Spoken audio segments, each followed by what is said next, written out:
बिस्मिल्लाहिर्रहमानिर्रहीम, अस्सलाम वालेकुम। आज जो है वो बहुत ही ज़बरदस्त दिन है और बहुत ही जैसे कहते हैं ना, आज की जो मॉर्निंग है वो खुशगवार मॉर्निंग है।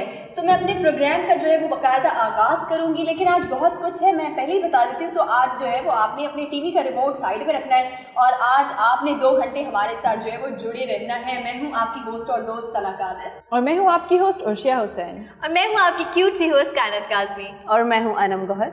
My name is Yunus Khan and I wish I was a cricketer. Finally something new, कुछ तो नया आया। Yes. नया नहीं आया, बहुत पुराना है। I'm a cricket fan and I'm a very proud cricket fan. Pakistan की क्रिकेट टीम पता नहीं क्या खा के मैच में उतर रही है कि हर किसी को खा रही है, भूखे शेरों की तरह। मैं आपको बताता हूँ अंदर की बात जी। इंडिया ने न्यूजीलैंड को बोला कि ये पहले टॉस जीतेंगे और आपको बैटिंग की दावत देंगे। आपने बैटिंग की दावत कबूल करनी है, उसके बाद आपने शाहीन शाह अफरीदी की तैयारी करनी है। मैच हार गया न्यूजीलैंड ने मैच के बाद इंडिया से कहा कि हमने शाहीन शाह अफरीदी की तैयारी तो की, लेकिन Haris Rauf out of syllabus आया। न्यूजीलैंड रावलपिंडी से भागा, एक सिक्योरिटी थ्रेट था। मैं आप लोगों को बताता हूँ वो सिक्योरिटी थ्रेट कौन था। वो सिक्योरिटी थ्रेट आसिफ अली था। न्यूजीलैंड की प्राइम मिनिस्टर ने इस हार के बाद न्यूजीलैंड का नाम चेंज कर दिया। आपको पता है क्या? न्यूजीलैंड से नाम चेंज करके उन्होंने रख दिया है New Zealand. Oh my God. अभी रुकिए, अभी आगे सुनिए। और न्यूज़ है। बाबर आजम ने जी। न्यूजीलैंड के बाद इंग्लैंड ने अपना टूर कैंसिल किया। बाबर आजम ने एक शेर अर्ज किया है इरशाद इंग्लैंड के लिए, अर्ज किया है, वाह वाह वाह वाह, अर्ज किया है, अभी तो हम बदले हैं, अभी तो हम बदले हैं, बदले अभी बाकी हैं। वैसे क्या अच्छा यहाँ पर मैं भी जो है वो कुछ अर्ज करना चाहूँगी। जी, इरशाद। आपको पता ही है कि जो सिक्योरिटी थ्रेट्स थे वो तो दूर हो ही गए। यहाँ पर किसी ने पूछा कि कितने आदमी थे कितने आदमी थे, तो जवाब आया 5 थे। 5 ठीक है। तो पूछा पहले तो 2 थे, अब 5 कैसे? कहा न्यूजीलैंड को सिक्योरिटी थ्रेट्स भी तो थे ना। इसलिए लेकिन सीरियसली अमेजिंग जो ये क्रिकेट में ये सीरियसली जो टर्निंग पॉइंट है और जिस तरह से पाकिस्तान जो है वो एक के बाद एक जो है वो जीत अपने नाम कर रहा है, ये सीरियसली अमेजिंग है। हमारी बेस्ट विशेस पाकिस्तान के साथ है, पाकिस्तान की पूरी टीम के साथ है, बहुत मेहनत कर रहा है। और इंग्लैंड ने एक मैसेज भी किया है पाकिस्तान को ये न्यूजीलैंड की जीत के बाद कि भाइयों हल्का हाथ रखना। अच्छा, लेकिन हमारे जो मीम्स बनाते हैं वो पीछे नहीं हटे, उन्होंने भी क्या शानदार मीम्स बनाए। और ख़ास तौर पर अगर आप लोगों ने वो वीडियो देखी होगी तो कि ग्राउंड के अंदर जो नारेबाजी शुरू हो गई जी। थ्रेड्स के हवाले से। लेकिन सीरियसली हमने दिखा दिया कि जब न्यूजीलैंड की टीम पाकिस्तान आई थी और सिर्फ मैंने पहले भी ये बात कही थी कि टॉस होने से जो है वो सिर्फ 30 मिनट पहले जो है वो उनको इतने सिक्योरिटी थ्रेट्स थे कि वो मैच कैंसिल हुआ। पहले सिर्फ मैच कैंसिल हुआ, फिर पूरी की पूरी सीरीज कैंसिल हो गई। लेकिन हमने दिखा दिया कि वो जो आप पहले भागे थे वो भी आप सिर्फ और सिर्फ हार की वजह से भागे थे, और अब हमने आपको आप ही के वहां पर आकर शिकस्त दे दी। सना बेसिकली जो है ना, हमारी जो कैप्टन टीम है ना, जो पूरी वो बेसिकली सोल्जर्स हैं। तो आप देखें तो हमारी आर्मी फोर्स भी कितनी स्ट्रांग है और हमारी मतलब साबित कर दी है कि हमारी टीम कितनी स्ट्रांग है। बिल्कुल। मैं तो कहता हूँ बाबर आजम को हमारे एलओसी पे भेज दें। नहीं, जिसका जो काम उसको वो भाई। क्या बात। लेकिन मुझे ऐसा लगता है कि एक मीम ना मैंने देखी है। अच्छा, व्हाट्सएप पे भी क्या होता है कि कुछ फ्रेंड्स होते हैं, जब आप लोग बात कर रहे होते हैं तो बहुत सारे ऐसे लोग हैं जिन्होंने कहा कि अल्लाह पाकिस्तानी टीम को नजरे बद से बचाए। ऐसा ना हो कि 2 मैचेस अच्छे थे। मतलब कुछ लोग होते हैं वो डर भी जाते हैं, खुशियाँ इतनी जल्दी उनको होता है कि बस ठीक है, अब हम ज़्यादा हैप्पी होंगे तो कहीं ना खुदा ना खास्ता ऐसे ना हो जाए। लेकिन मैं उन लोगों को कहूँगी डरे मत, क्योंकि इस बार हमारी मेहनत भी है। मेहनत से याद आया कि कुछ लोगों की मेहनत पे भी उंगलियां उठाई गई हैं, उनको भी हम बात करेंगे, लेकिन अभी नहीं। सबसे पहले मैं एक मीम के बारे में बात कर रही थी। एक मीम था कि मोदी की पिक्चर और विराट कोहली की पिक्चर और न्यूजीलैंड के कैप्टन की पिक्चर, और उसने हाथ रखा तो उसने कहा भाई अब समझ आया कि हम क्यों भागे। नहीं, बट हमारा एक बात ऐड कर दूं जल्दी से कि 2009 का T20 वर्ल्ड कप जो था वो हम लोग जीते थे। उससे पहले क्या हुआ था, श्रीलंका का लाहौर में अटैक हुआ था श्रीलंका पे, ठीक है। उसके बाद हम 2009 में वर्ल्ड कप जीते थे। I tell you the reason, और उस टाइम क्या हुआ था कि लोगों ने इंटरनेशनल टीम से मना कर दिया कि हम पाकिस्तान आके नहीं खेलेंगे, और तब हम लोग का असल चेहरा निकलता है, तब हमें पुश करके बिल्कुल जमीन की तरफ लेके जाते हैं, तब हम सबसे ज्यादा उठते हैं एज अ कॉम। और यूनिस ये भी बता दें कि जब श्रीलंका की टीम पर अटैक हुआ था तो कुलभूषण यादव ने भी ये जिम्मेदारी कबूल की है। मतलब हमारे यहाँ पर जितने फिका वारियत और जितने इस तरह के अटैक्स हुए हैं, तो अल्हम्दुलिल्लाह पाकिस्तान जो है, किसी में भी पाकिस्तानियों का हाथ नहीं था। हम नहीं कह सकते कि पाकिस्तान में कोई गद्दार है, हमें हमारी कौम पे बड़ा प्राउड है, क्योंकि हमारा जज्बा दिखता है, चाहे वो मैदान में या फिर हो सरहद में, हमारा जज्बा दिखता है। मैं भी एक बात करना चाहती हूँ, आपकी मदद से पहले मैं बड़ी मजेदार बात करना चाहती हूँ। मुझे ऐसा लगता ये तो हम है चक के बताएंगे किसकी बात ज्यादा मजेदार है। चले फिर आप लाइन में खड़े हो जाइए। अच्छा, मैं ये कहना चाहती हूँ, मुझे लगता है कि वजीर आजम साहब ने जो इस दफा इनको बुला के इनके अंदर मोटिवेशन भरी है ना, वो 92 के वर्ल्ड कप वाली, मुझे लगता है वहीं से सारा सीन ऑन हुआ है इनका, क्योंकि इतनी सबक आमोज शिकस्त जो एक के बाद एक जो मैच लगातार जीतते जा रहे हैं, और न्यूजीलैंड जैसी टीम को, देन इंडिया जैसी टीम को जो अपने अंदर समझते हैं कि हम ही हमें और अगले वाला कुछ नहीं है, तो उनको हमने पानी कम चाय कर दिया है। सो आप तैयार रहिए, हम आगे भी आने वाली सभी टीम्स को हराएंगे। ऐसा नहीं कि मैं किसी को लेट डाउन करूं, लेकिन हाँ, इस चीज़ का फख्र जरूर है कि अपना मुल्क, अपनी नेशन जीत रही है। लेकिन ये है कि आप मैदान में जब दो टीम्स होती हैं तो एक हारेगा एक जीतेगा, तो कोई बात नहीं। अगर खुदा ना खास्ता अगर हम कभी हार भी जाते हैं तो हम आपकी तरह नहीं है, हम उसको भी ना फख्र से सर पे ताज बना के पहनते हैं। अच्छा 92 से मुझे बात याद है कि जब मैं छोटी थी यार, लाइक कभी भी मैच होता था तो मैं बड़े शौक से देखती थी। इवन अभी भी तो मम्मा हमेशा बोलती थी कि बेटा 92 में जो पाकिस्तान को इमरान खान साहब ने जिताया ना, 92 पक गई कि मतलब ठीक है मम्मा, मैं नहीं थी तो आप मुझे जेलस करके, अभी तो बहुत टाइम ऐसा हुआ है कि नहीं देखा हमने इंडिया और पाकिस्तान के, पाकिस्तान जीत गया। अब हम लोग, क्योंकि अब हम लोग देख रहे हैं, और हम, मुझे लगता है अब हम अपनी आने वाली जनरेशन को जब बताया करेंगे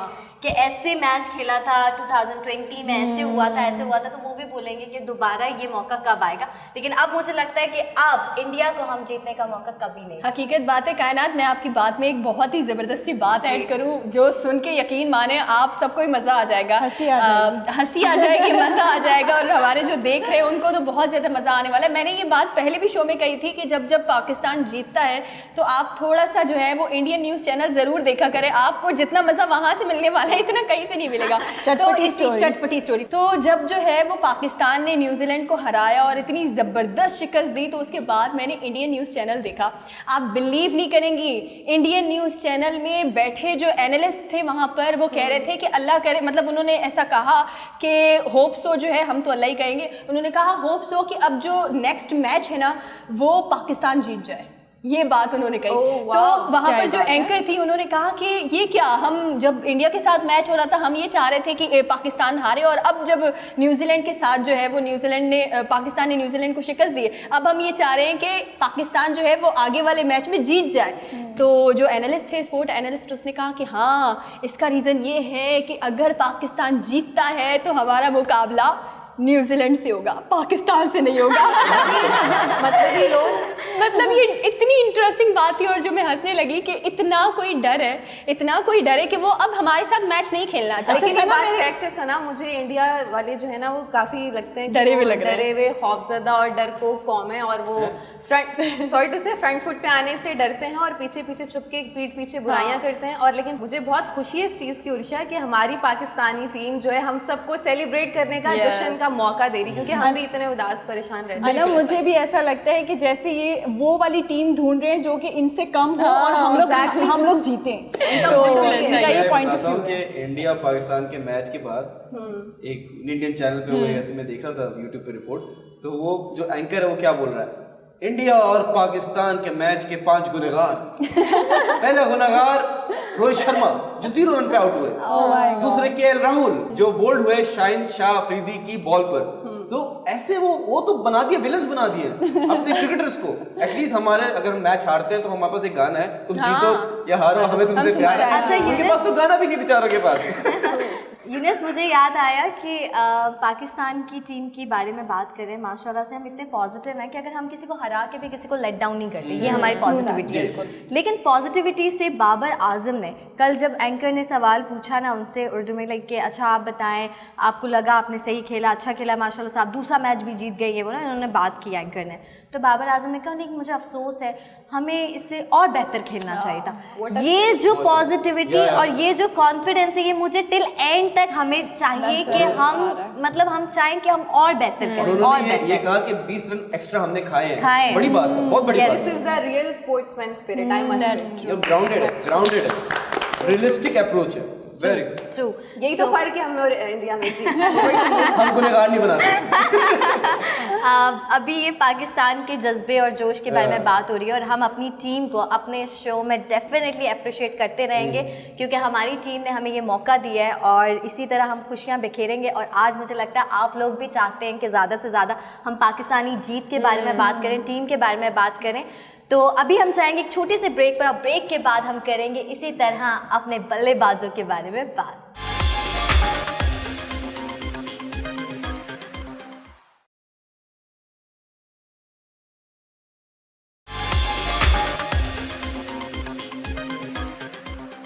वेलकम बैक।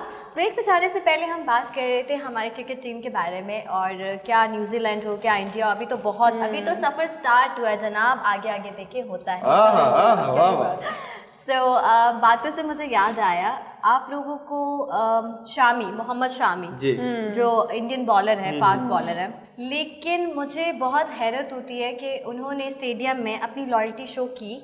हमारे शायकीन जो क्रिकेटर लाइक यू नो जो क्रिकेटर्स को सपोर्ट कर रहे थे, पाकिस्तानी क्रिकेटर्स को, पहले ही मैंने लास्ट प्रीव्यू एपिसोड में बताया था कि आधे से ज़्यादा इंडियन भरे हुए थे दुबई के स्टेडियम में। पाकिस्तानी तो इतने मतलब जो वहाँ थे वही गए, लेकिन यहाँ पे बैठ के उन लोगों ने काफ़ी के अपने फैमिलीज़ के साथ देखे, चले वो एक अलग डिबेट है। लेकिन जब बात हो रही थी, स्टार्ट किया था उन्होंने मैच, तो बहुत इंडियन ने हुटिंग की थी, हमने कुछ नहीं कहा जनाब। लेकिन जब हम मैच जीत गए तो आप हमसे ये भी उम्मीद नहीं करते कि हम अपने जो क्रिकेटर्स हैं उनको अप्रिशिएट करें। तो कुछ लोग जो है अप्रिशिएट करने का देखिए एक वे होता है, तो कुछ लोगों ने हुटिंग भी किया, अभी ना जाओ छोड़ के, तो वो बाकायदा आए हैं लड़ने, वो लड़ने आए बाकायदा। और मोहम्मद शामी ने बाकायदा उनकी वीडियोस तक वायरल हुई कि वो कह रहे हैं कि अच्छा ठीक है बस बस बस। अब मुझे नहीं समझ आता कि उनकी लॉयल्टी इंडियंस को नज़र नहीं आया, पॉलिटिशियंस को नज़र नहीं आई, या वहाँ की आवाम को नज़र नहीं आई, या वहाँ की टीवी चैनल्स को नज़र नहीं आया। उनको कहा गया है कि पाकिस्तान चले जाओ, इंडिया छोड़ दो, गद्दार कहीं के, बिकने वाले मुसलमान कहीं के। बहुत सारी उनको ट्वीट्स, ऐसी ट्वीट्स थी कि आई एम सॉरी ना मैं यहाँ पे कह सकती हूँ कि चलाएं, क्योंकि माँ बहन को गालियाँ, घर जलाने की धमकियाँ, ऐसी बातें। देखिए अगेन एक स्पोर्ट्समैन है ना, वो बेचारा अपनी कौम के लिए या अपने मुल्क के लिए वो अपनी जान लगा देता है। हम दोबारा हमने लास्ट मैं और अनम ये बात कर रहे थे, हमने यूनस से ये बात भी की थी कि कैप्टन मुझे लगता है विराट ने अपना बेस्ट दिया होगा, ठीक है, फिर टीम पे भी डिपेंड करता है, हर पर्सन टू पर्सन पे डिपेंड करता है। इसी तरह मोहम्मद शामी ने भी अपने मुल्क के लिए खेला। रिलीजन को आप पोर्ट्रेट नहीं कर सकते, आप ऐसे किसी को नीचा नहीं दिखा सकते। मैं दोबारा हम जस्टिफाई करते हैं, देखिए यही हमारे शो की एक बहुत खूबसूरत बात है कि हम लोग अपना पॉइंट ऑफ व्यू देते हैं, लेकिन हम इतना एंटी नहीं हो जाते क्योंकि हम ये नहीं है, नेशन वांट्स टू नो, हम ये नहीं है। हम जो हैं, हमारा पहला ही हमारे दीन में ही कि पीस, अब पीस से बात करें, पीस से सारी चीज़ें करें। लेकिन मुझे मोहम्मद शामी की ये चीज़ भी बहुत हैरत अंगेज़ लगी कि वो अब अपनी लॉयल्टी साबित कर रहे हैं और वो ट्वीट कर रहे हैं, वो बहुत सारी चीज़ें ऐसे करें। कायद-ए-आज़म मोहम्मद अली जिन्ना साहब ने कहा था कि जो मुस्लिम्स इंडिया में रहना चूज़ करेंगे वो पूरी ज़िंदगी अपनी लॉयल्टी साबित करने में गुजार देंगे। बिल्कुल ऐसा ही है। और ये एग्जाम्पल बहुत सारे मुस्लिम सेलिब्रिटीज़ के साथ क्या हो रहा है, शाहरुख खान एक एग्जाम्पल है। मैं कहती हूँ नॉर्मल मुस्लिम्स को तो आप छोड़ दें, जो बहुत लोअर क्लास मुस्लिम्स हैं उनका तो न्यूज़ में आते नहीं। अब आप हाई लेवल के लाइक यू नो जो सेलिब्रिटीज़ हैं, क्रिकेटर्स हैं या पॉलिटिशियंस हैं, उन पे कितनी तनकीद की जाती है, उन्हें गद्दार कहा जाता है। यहाँ पे भी बहुत सारे अगर देखा जाए हिंदू फैमिलीज़ रहती हैं और वो हमारे बिल्कुल भाइयों की तरह और हमारी फैमिली हैं, वी लव देम, हम उन्हें बहुत प्यार करते हैं। और ये हमने साबित किया भी था अपने एक एपिसोड में, जब उनकी इबादत गाह में एक छोटा सा इंसिडेंट हुआ था तो हम सब ने अपना इनपुट दिया था और हम उनसे बहुत प्यार करते हैं। मेरे काफ़ी ऐसे दोस्त हैं जिन्होंने मैच जीतने पर केक काटा हमसे, मतलब यू नो उनको ज़रूरत नहीं है लॉयल्टी शो करने की, लेकिन वो उनका प्यार था। मैं आपको बताता हूँ कि अगर यहाँ पे इंडिया जीतता है ना तो हम यहाँ पे हिंदूज को डिग्रेड नहीं करते, वहाँ पे अगर पाकिस्तान जीतता है तो वहाँ पे मुसलमानों को डिग्रेड किया जाता है। एक शोएब अख्तर एक इंटरव्यू में बैठे हुए थे एक इंडियन एंकर के साथ, उन्होंने कहा कि आप जो एंटी इंडिया के खिलाफ बोलते हैं, क्यों बोलता है आपका मीडिया? बोलता है हमारे यहाँ तो एंटी इंडिया पॉलिटिक्स होती नहीं है, हमारी तो इंटरनल पॉलिटिक्स है एज कम्पेयर टू इंडिया, जहाँ पे जो गवर्नमेंट्स बनती हैं वो भी सिर्फ एंटी पाकिस्तान है, एंटी मुस्लिम्स हैं, तभी वो गवर्नमेंट्स को वोट्स मिल रहे हैं। तो वो मेंटालिटी वैसी है।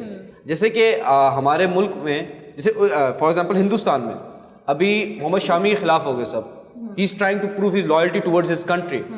हमारा उल्टा है, यहाँ पे हमारे शोएब अख्तर साहब के साथ नाइंसाफ़ी की और उन्होंने बदतमीज़ी से लाइव कैमरा बोला कि you are trying to be over smart and you can go, और बाद में उसको एम्फसाइज भी किया कि I am on air, I am telling you to go, you can leave the show, you can leave the show. मतलब एक try to understand he is a legend, yes legend, और पूरा पाकिस्तान शोएब अख्तर के साथ खड़ा हो गया।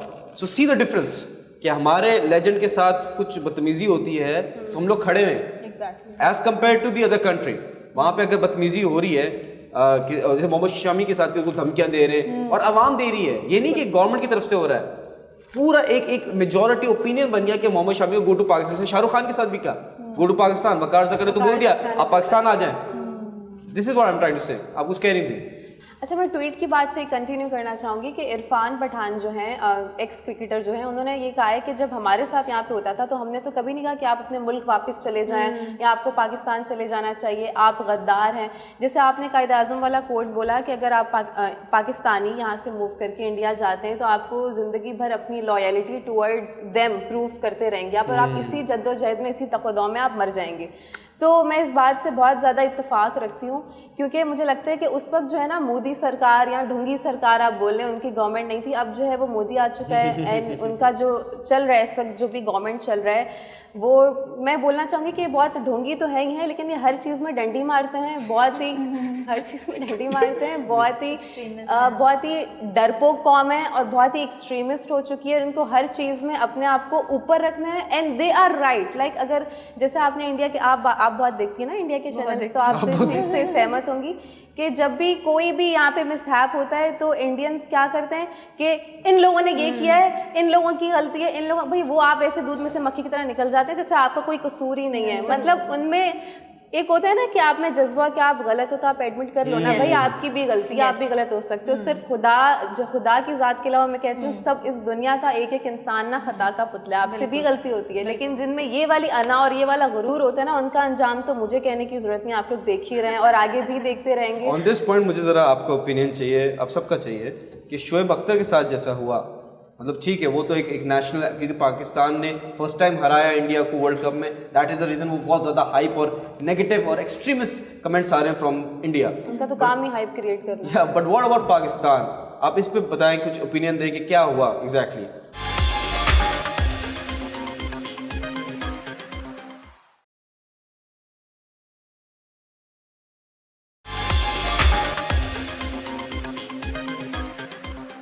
मुझे लगता है कि वो जो थे वो जो फिजिशियन है शायद वो बाहर से कुछ उनका इलाज चल रहा था, वो ट्रीटमेंट होके आए और मतलब एक तरह से कहते हैं ना कि माशाल्लाह से सेहत याब होके आए थे और किसी को दूसरी जिंदगी मिलती है खुदा की तरफ से। कैंसर था उनको। जी, जिंदगी और मौत के बीच कोई इंसान इस कश्मकश में लड़ रहा और उसके बाद आपको एक माशाल्लाह नई जिंदगी अता की गई, इंसान इसी चीज़ को मद्देनजर रखते हुए थोड़ा सा डाउन टू अर्थ या थोड़ा सा अपने अंदर ना हम्बल हो जाता है। बीइंग अ मीडिया रिप्रेजेंटेटिव, मैं चाहूँगी कि अगर आपको एक मौका मिले, आप स्क्रीन पे बैठे हुए हैं तो आप अपने कंधों पे थोड़ा सा बोझ लें, थोड़ा सा प्रेशर लें। ज़्यादा वो कहते हैं कि work with pleasure not pressure, मैं इस लाइन से बिल्कुल अग्री करती हूँ, लेकिन कभी कभी ऐसा होता है कि अगर आप प्रेशर ना लेना तो आप बहुत ईजी हो जाते हैं और कुछ भी आपको, जैसे कि अब मैं यहाँ पे आपसे बदतमीजी करने लग जाऊँ तू तड़ाक से, तो सॉरी ना मुझे लोग पसंद करेंगे ना इस शो की रेटिंग्स ख़राब होंगी और हमारे बारे में लोगों की गलत राय होगी। तो ये आप पे जिम्मेदारी है कि आप अपने आप को सही तरीके से पोर्ट्रे करें और लोगों को एक अच्छा मैसेज दें, उनको अपना फ़ैन बनाए, ना कि उनके दिल में ये डालें कि आप बदतमीज़ हैं,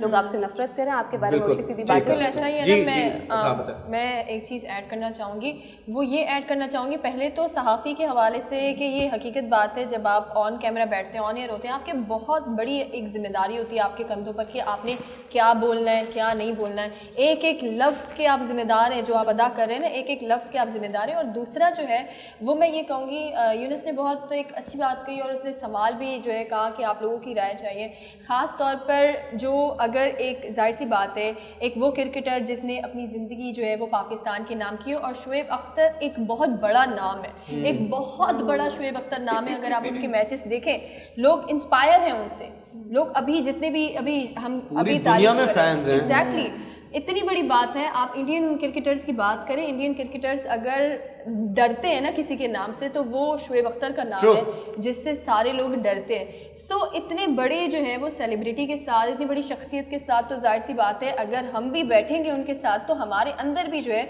वो एक डर होगा, एक खौफ होगा, एक प्रेशर होगा। और दूसरी बात ये है जो मैं ऐड करना चाह रही हूँ, वो ये है कि इंसान को अपनी ज़िंदगी के अंदर जो है वो प्रेशर लेना सीखना चाहिए। अच्छा सना, मैं भी आप कंप्लीट हो गई? मैं थोड़ा सा बस कह दूँ, प्रेशर लेना सीखना चाहिए। जब तक आप अपने कंफर्ट जोन में है ना, आप कोई भी काम नहीं कर सकते, कोई भी कामयाबी आप हासिल नहीं कर सकते। स्टार्ट में जब हम बात कर रहे थे क्रिकेट के हवाले से, उस वक्त भी जो है मेरे जितने भी को एंकर्स हैं उन्होंने भी यही बात कही थी कि अभी पाकिस्तान की जो टीम है उस पर बहुत ज़्यादा प्रेशर है। जब तक आप अपने कंफर्ट जोन से नहीं निकलेंगे आप कोई कामयाबी हासिल नहीं कर सकते। सना, मैं भी इसमें बात ऐड करना चाहूँगी। लेट सपोज हमारे घर में कोई मेहमान आता है तो हम कितनी इज्जत देते हैं, तो आप नेशनल टीवी पे बैठ के और आप इतनी नेगेटिव बात और अपने ही सीनियर लेजेंड को आप इस तरीके से बात कर रहे हैं तो वो कितना दिल दुखता है।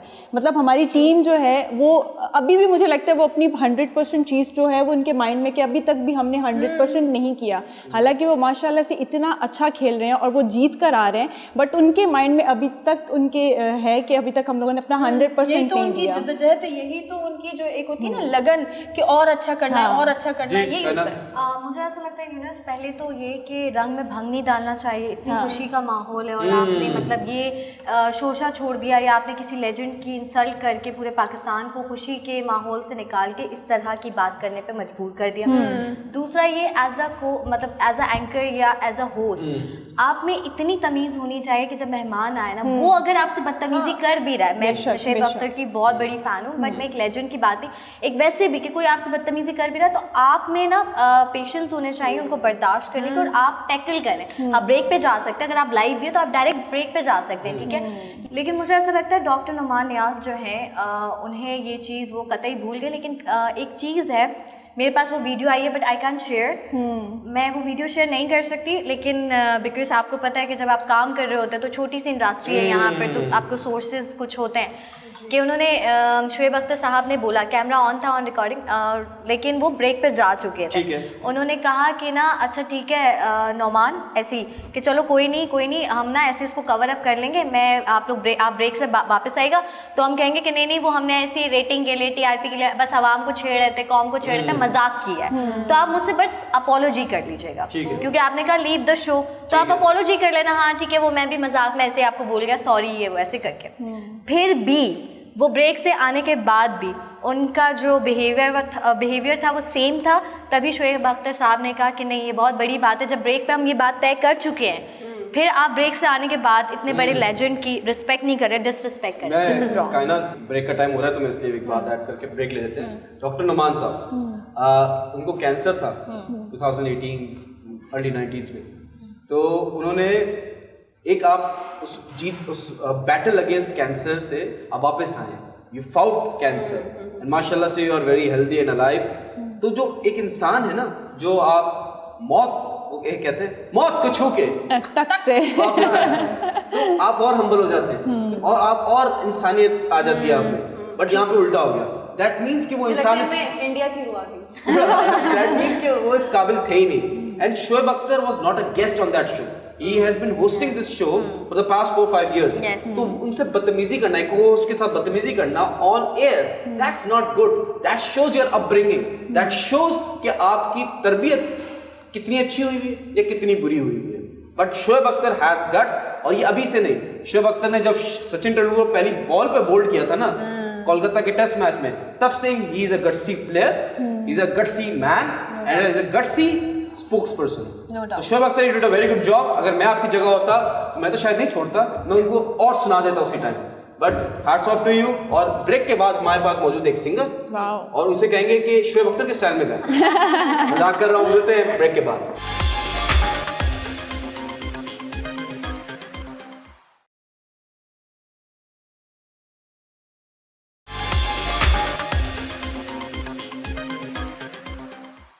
ऐ दिल किसी की याद में होता है बेकरार क्यों, जिसने भुला दिया तुझे उसका है इंतजार क्यों। वो न अब मिलेगा तुझे जिसकी तुझे तलाश है, राहों में आज बेकफन तेरी वफा की लाश है। ये तो बता जरा मुझे तूने किया था प्यार क्यों, ऐ दिल किसी की याद में होता है बेकरार क्यों। आएगी तुझ में रोशनी अब ना किसी के नाम से, तू वो दिया है मेरे दिल जो के बुझा हो शाम से। फूटेगी फिर कोई किरण तुझको है एतबार क्यों, ऐ दिल किसी की याद में होता है बेकरार क्यों।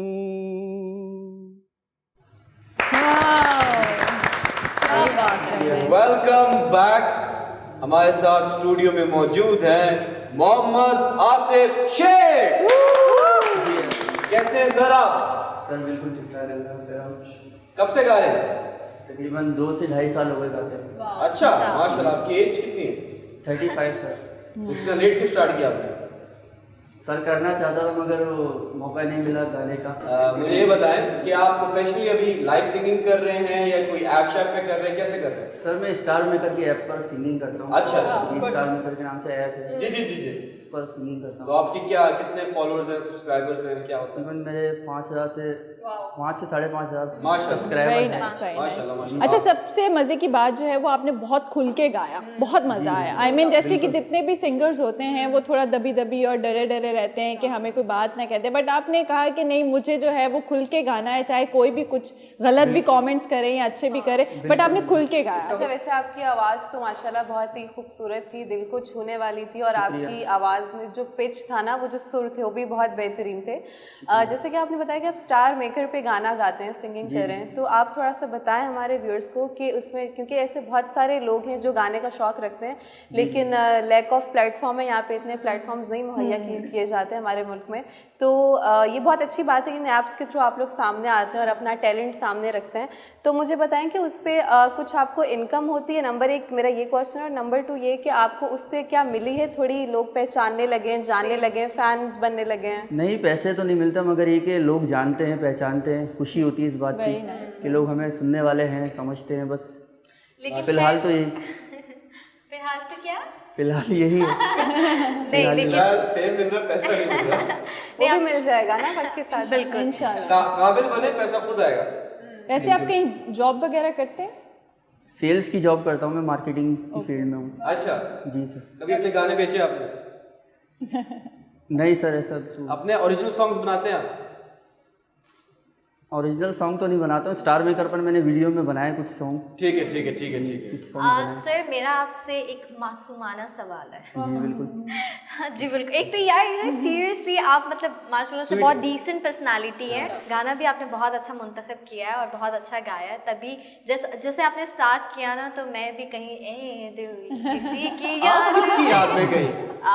अपनी फैमिली की याद में जा सकती है, अपने दोस्तों की याद में जा सकती है। लेकिन ये गाना आपने किसको डेडिकेट किया है? मतलब फॉर एग्जाम्पल ये गाना मैंने अपने वालिद को डेडिकेट किया है, क्योंकि वो भी ये गाना मुझे सुनाते थे क्या ही बात है। बचपन में। जी बिल्कुल, वो गाते थे तो वो भी मुझे ये गाना सुनाते थे वालिद। अच्छा, तो माशाल्लाह पीढ़ी दर पीढ़ी मतलब वो भी गाते थे। जी बिल्कुल। तो आपके फेवरेट सिंगर कौन है? मेरे फेवरेट सिंगर जो है वो मेहदी हसन साहब हैं। ओह, मेहदी क्या हसन ही साहब। बात है, क्या ही बात है। नहीं आपने जो बीच में जगह नहीं, मुझे थोड़ा बहुत आइडिया हुआ।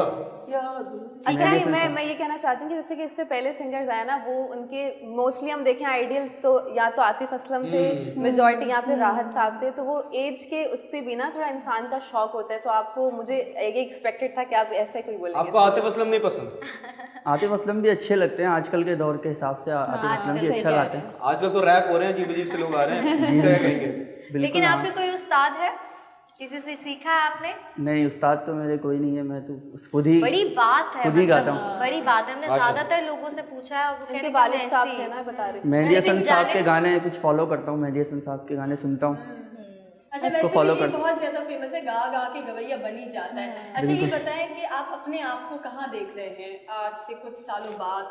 आप कंटिन्यू करेंगे सिंगिंग को ही, या आप प्रोफेशनली जॉब या मैं बिजनेस? ये बड़ा इन्होंने जॉब इंटरव्यू वाला सवाल किया। 5 साल बाद आप कंपनी में अपने आप को कहाँ देखते हैं? ये पता है, सोचना चाहिए। कंटिन्यू करना चाहता हूँ, मैं सिंगिंग को ही कंटिन्यू करना चाहता हूँ। माशाल्लाह, बिल्कुल। माशाल्लाह। Wow, that's true. अच्छा, यहाँ पर मैं ऑडियंस से भी कह दूँ जो हमें देख रही है, ये बहुत ही इंपॉर्टेंट सवाल है। अपने आप से ये सवाल ज़रूर किया करें, रोज़ाना किया करें कि आप अपने आप को आज से 10 साल बाद या 5 साल बाद कहाँ देख रहे हैं। इससे आपको पता चलता है कि आपके अंदर जो एक लगन है, जो जिदोजहद आप कर रहे हैं, उसको किस तरह कंटिन्यू करके चलना है आपने। सही बात है। मैं कायनात से एक बात कनेक्ट करूंगी। कायनात ने रैप की बात की थी। कायनात मुझे वाकई में समझ नहीं आता ये लोग करते क्या हैं, मतलब आलू टींडा पता नहीं क्या कुछ बेचते हैं, कुछ समझ नहीं आता। और वाकई में जो पुराने सिंगर्स थे उनकी तो बात ही कुछ और है। इतनी खूबसूरती से वो अपनी आई मीन सिंगिंग को डिलीवर करते थे कि मज़ा आ जाता था कि आप जिस सुर में भी बैठे हैं, जिस आप सिचुएशन में भी बैठे हैं, तो आपको सुकून मिलता था। अच्छा, दो अलग अलग चीज़ें भी हैं। यूनस ने ये जो रैप वाली बात करके मेरे ऊपर जो घुमाई है ना, नहीं, आपने की थी ना? अच्छा, लेकिन rap का सॉरी, यूनस ने की थी। नहीं, वो मसला नहीं है। असल में मेरा ओपिनियन ये है कि हर तरह का म्यूजिक होना चाहिए। रैप भी एक म्यूजिक है, क्लासिकल भी एक म्यूजिक है, आतिफ असलम का पॉप भी एक म्यूजिक है। तो सब टू द आर्टिस्ट, वो किस चीज में कंफर्टेबल है, क्या उसको पसंद है। अच्छा, मैं आपसे एक सवाल करना चाहती हूँ। जैसे कि पहले के गाने आते थे, पुराने गानों का अब ट्रेंड नहीं रहा, तो क्या हमारी अवाम इलिटरेट होगी या बनाने वाले जो हैं वो इस तरह की चीज़ें बना रहे हैं? अगर आप देखें जो मौसीकी पुराने दौर में होती थी, वो उसके आप लफ्ज़ देखें और आजकल के अगर आप लिरिक्स उठा के देखें तो पहले तो लाइन का कुछ सर पैर नहीं होता, कुछ समझ में नहीं आता। और अगर आप वही इतनी पुरानी ब्यूटीफुल लाइन्स जो है लिखने वाला लड़की की तारीफ़ कर रहा होता था, प्यार मोहब्बत पे बात होती, आप उनके लफ्ज़ देख लें, वो कनेक्ट कर पाता था इंसान। अभी का कुछ समझ में नहीं आता। तो ये मुझे समझ में नहीं आ रहा कि आजकल मुझे लग रहा है हमारी जनरेशन को जो है या तो वो बहुत ज़्यादा मॉडर्न हो गई है या तो वॉनबी हो गई है। मुझे ऐसा लगता है कि पहले के जो गाने होते थे वो मीनिंगफुल होते थे। हाँ, उनका कुछ मकसद होता था। एग्जैक्टली। अब जो गाने हैं वो उनमें वो बात नहीं जो पहले के गानों में। लेकिन मैं इसमें I want to answer this कि पहले के ज़माने में it was quality over quantity, today it's quantity over quality. तो ये नहीं कि जो आज के गाने वो बुरे हैं, क्योंकि उस टाइम गाने भी 4-5 आएंगे फॉर एग्जांपल एक साल में, तो वो हिट होते थे, लोग सुनते थे और वो क्वालिटी पे काम ज्यादा होता। अब एक महीने में 100 गाने आ रहे हैं, एक बात हर बंदा हर आर्टिस्ट बना रहा है। और उस टाइम के जो सिंगर्स थे या लिरिक्स राइटर थे, उनके पास उनका लेवल बहुत अच्छा था। लिटरेचर पढ़ते थे, चीजें लिटरेचर पढ़ते थे और उनका कमांड मेंटल लेवल उस हाई पे था। ऑन दी कॉन्ट्ररी जो आज के बच्चे जो बना रहे हैं वो अपनी ऑब्जर्वेशन, अपने एक्सपोजर के साथ बना रहे हैं, तो जो उनके साथ रिलेट कर सकते हैं वो करते हैं। जैसे आपने गाया ए दिल किसी की याद में, ये क्लासिकल सॉन्ग है और ये अभी हिट हुआ है जब अली जफर साहब ने एक उसमें इसको रीमेक किया था गाना। तो ट्राई टू अंडरस्टैंड, गाने बुरे नहीं है, लिरिक्स बुरे नहीं है, हमारी जो यूथ है उन्होंने कभी गाने सुने ही नहीं है, तो रीमेक होंगे, गाने सुनेंगे तो उसको पसंद करेंगे। और कितना हिट हुआ है, यूथ में इतना हिट हुआ है। और यूनस, मुझे ऐसा लगता है कि मौसीकी जो है वो रूह को तस्कीन देती है, सुकून देती है। मैं अपनी बात करूं तो आई एम वेरी यंग और मैं तो लेजेंड को हम उनके गानों को जज ही नहीं कर सकते, लेकिन मौसीकी सुनते सुकून मिलता है। मुझे पर्सनली अताउल्लाह खेरवी साहब बहुत पसंद है, ठीक है। और मैं कभी कभी लगाती हूँ तो मेरे जो कूल फ्रेंड्स हैं कहते क्या Exactly. मैं I am sorry can I use this word, मतलब मुझे पता है कि ये कैमरा के एथिक्स नहीं है, लेकिन बहुत सारे लोग कहते क्या बकवास लगा है। तो हमें पॉइंट बेसिक ही नहीं पता, तो हम कैसे किसी लेजेंड की मौसीकी को जज आई एग्री। मेरा भी पॉइंट यही था कि आजकल के जो बच्चे हैं उन्हें इस तरह की चीज़ें ना समझ में आती हैं और ये इतनी दिल को कनेक्ट करती हैं। मतलब आप एक एक लफ्ज़ सुने, आपको फील होगा कि वाकई शायर ने कुछ सोच के लिखा है या गाने वाले ने किसी मतलब के साथ ये लाइन तख्लीक की है, क्रिएट की है या लिखी है। लेकिन अब आजकल के जो बच्चे गाते हैं ना, वो हार्ट ब्रेक हो गया, गर्लफ्रेंड से ब्रेकअप हो गया तो गाना शुरू कर दिया। अनम, मैं इसी बात में एक चीज ऐड करना चाहता हूँ। अताउल्लाह साहब की बात कर रहे थे, आप पसंद करते होंगे बिल्कुल। उनकी एक लाइन जो है गाने की, उससे पूरा यूथ पाकिस्तान का रिलेट करता है। मैं आपको बताता हूँ वो लाइन क्या है। इधर जिंदगी का जनाजा उठेगा, उधर जिंदगी उनकी दुल्हन बनेगी। तो इस लाइन से रिलेट कर दें, अताउल्लाह साहब तो लेजेंड है माशाल्लाह से, मेहंदी हसन साहब भी हमारे लेजेंड थे, तो आप कुछ ऐड करना चाहते हैं? जी मैं यूनिस मैं भी कुछ ऐड करना चाहूँगी। जैसे कि फर्स्ट लिरिक्स जो होता है गाने का, तो वो एंड तक वही रहता है। आई मीन उससे कनेक्ट होता पूरा गाना ख़त्म हो जाता है या पूरा गीत ख़त्म हो जाता है।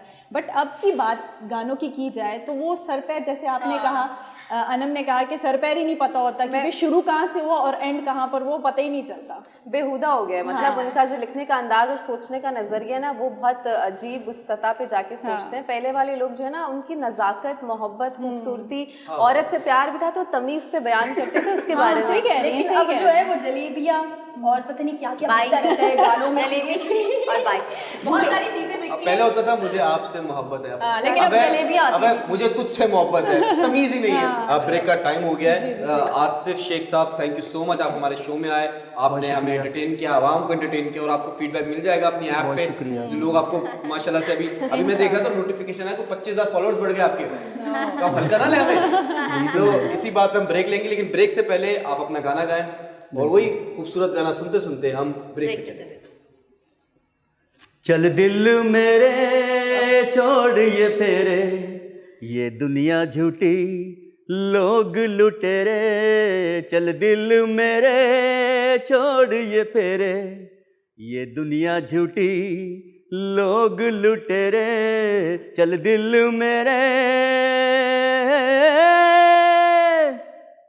दौलत पुजारी हुस्न व्यापारी, वादों के कच्चे हवा सवारी, दौलत पुजारी हुस्न व्यापारी, वादों के कच्चे हवा सवारी, चल दिल मेरे छोड़ ये फेरे, ये दुनिया झूठी लोग लुटेरे, चल दिल मेरे।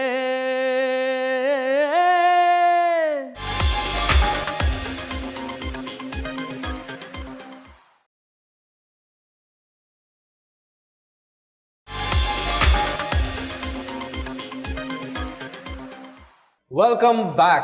ब्रेक से पहले एक बहुत अच्छे सिंगर थे मोहम्मद आसिफ शेख, बहुत अच्छा उन्होंने गाना गाया, हमें एंटरटेन किया, आपको एंटरटेन किया। देखिए प्ले एंटरटेनमेंट आपको प्लेटफॉर्म दे रहा है, लेकिन जो लोग हैं, जो आवाम जो देख रही है, उन्होंने सपोर्ट करना है। आप उनको फॉलो करें, उनको सब्सक्राइब करें, अगर उनका यूट्यूब है या स्टार मेकर है, आप उनको सपोर्ट करें। आपको टैलेंट पसंद है, आप जाके उनको फॉलो करें और उनको सपोर्ट करें। अगर नहीं पसंद तो अपना कमेंट भी दें, उसको बताएं कि कहाँ वो इम्प्रूवमेंट कर सकता है, क्या क्या मिस्टेक्स थी, तो it's completely fine. We are trying to give you a platform, it's up to you now कि आप कैसे उसको मेंटेन करते हैं।